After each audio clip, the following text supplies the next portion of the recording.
പാർട്ടിക്കുള്ളിൽ നിന്ന് പാർട്ടിക്ക് കൊടുത്ത ഒരു വാണിംഗാണിത്.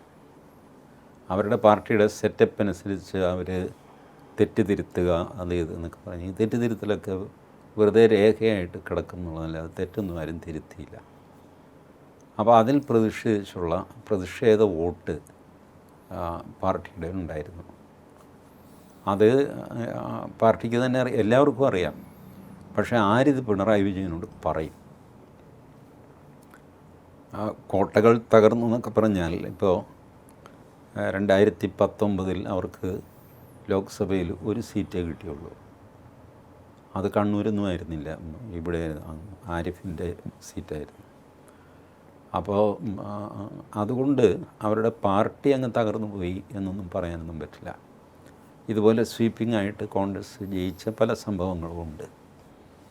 കഴിഞ്ഞ 2024 ലോക്സഭയിലും അങ്ങനെയൊക്കെ സംഭവിച്ചില്ല. അപ്പോൾ പാർട്ടി സംവിധാനം അവരുടെ തകർന്നു എന്ന് പറയാൻ പറ്റില്ല. പക്ഷേ പാർട്ടി സംവിധാനത്തിന് ഉള്ളിൽ നിന്ന് അതിഭയങ്കര പ്രതിഷേധം ഉണ്ടായിരുന്നു.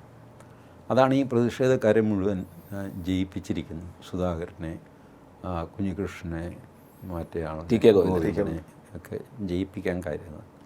That shows their inner protest.